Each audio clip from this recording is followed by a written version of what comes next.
போர் நடக்கும்போது governments AI use பண்ணால் என்ன ஆகும்? ஒருவேளை தேர்டு வேர்ல்டு வார் நடந்தால் அதில் ஏஐயோட பங்கு என்னவாக இருக்கும்?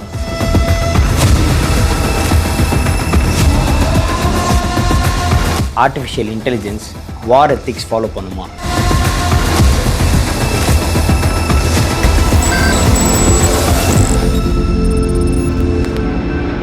Welcome to plus productions. கொஞ்ச நாளைக்கு முன்னாடி ஓப்பன்ஏஐயோட ஹெட் குவார்ட்டர்ஸ் முன்னாடி சில பேர் கூடி தரையில் சில வாக்கியங்களை எழுதினாங்க. Stand for liberty, please no legal mass surveillance, change the contract please. இதில் சேஞ்ச் த கான்ட்ராக்ட்னு அவங்க எதை சொல்ல வராங்க? அமெரிக்காவோட டிபார்ட்மெண்ட் ஆஃப் டிஃபென்ஸும் ஓப்பன்ஏஐயும் கொஞ்ச நாளைக்கு முன்னாடி ஒரு கான்ட்ராக்ட் போட்டிருந்தாங்க. அதை தான் இதில் குறிப்பிடுறாங்க. இந்த கான்ட்ராக்டில் போட்டிருக்கிறத வச்சு பார்த்தா இனிமேல் ஓப்பன்ஏஐயோட டெக்னாலஜியை டிபார்ட்மெண்ட் ஆஃப் டிஃபென்ஸ் மிலிட்ரி பர்பஸ்க்காக யூஸ் பண்ண போகிறாங்க. இதுக்காக தான் அங்கே ப்ரொட்டஸ்டே நடந்துச்சு. ஏன்? எதுக்கு? விஷயம் என்னென்னா, கவர்மெண்ட் ஏஐயை போரில் மட்டுமே யூஸ் பண்ண போகிறது கிடையாது, தன்னோட மக்கள் மேலேயும் தான் பயன்படுத்த போகிறாங்க. அதாவது மாஸ் சர்வேலன்ஸ். அமெரிக்க மக்களையே கண்காணிக்கிறதுக்கு அவங்களுடைய கவர்மெண்ட் ஏஐயை பயன்படுத்தலாம். ஜார்ஜ் ஆர்வெலோட 1984 நாவலில் வர மாதிரி. இப்படி நடந்தால் அது கண்டிப்பாக அத்துமீறல் தான். ப்ரைவசின்னு ஒன்று இருக்கவே இருக்காது.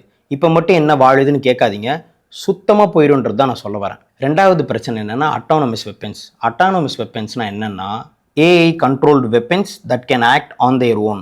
இது ரொம்பவே டேஞ்சர். ஹியூமன் கண்ட்ரோல்டாக இல்லைன்னா வஸ்ட் கேஸ் சினாரியோஸ் நடக்கலாம்.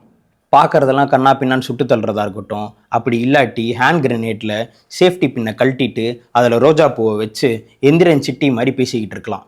சனா கனி பொரியையும் காதலிக்க வைக்கும் கன்னி பொறி என்னடி இது? ஸோ இது மட்டும் இல்லை, இதில் நிறையவே அபாயங்கள் இருக்குது. இது எல்லாத்துக்கும் பதிலளிக்கிற விதமாக சாம் ஆல்ட்மேன், ஓப்பன்ஏஐயோட சிஇஓ இருக்கார்ல, அவர் ஒரு மெமோ ரிலீஸ் பண்ணுறாரு. ரிலீஸ் பண்ணல, ஆக்சுவலாக அது லீக் ஆகிடுச்சு. அதில் என்ன போட்டிருந்ததுன்னா, பென்டகன் ஓப்பன்ஏஐ யூஸ் பண்ணணும்னா ஸ்ட்ரிக்டான லிமிட்ஸையும் ரூல்ஸையும் ஃபாலோ பண்ணணும்னு அவர் மென்ஷன் பண்ணியிருந்தார். ஆனால் பென்டகன் இதுக்கு முன்னாடி வேற ஒரு ஏஐ கம்பெனி கூட ஒர்க் பண்ணிட்டு இருந்தாங்க, ஆந்த்ரோபிக் ஓப்பன்ஏஐ மாதிரியே சில ரூல்ஸ் அண்ட் ரெகுலேஷன்ஸை போட்டாங்க. ஆனால் அவங்களே போடுற மாதிரி பென்டகன் ஒரு வேலையை பார்த்துச்சு. அதாவது பென்டகன் கூட ஒர்க் பண்ணுற கம்பெனிஸ் இனிமேல் ஆந்த்ரோபிக் யூஸ் பண்ணக்கூடாதுன்ட்டு. பாவப்பட்ட ஆந்த்ரோபிக் அதுக்கப்புறமா பென்டகன் கூட ஒர்க் பண்ணுறதே இல்லை. இந்த கான்ட்ராக்டில் நிறைய லூப் ஹோல்ஸ் இருக்குது. உதாரணமாக, AI cannot be intentionally used to spy Americans. It should not deliberately track or monitor US citizens.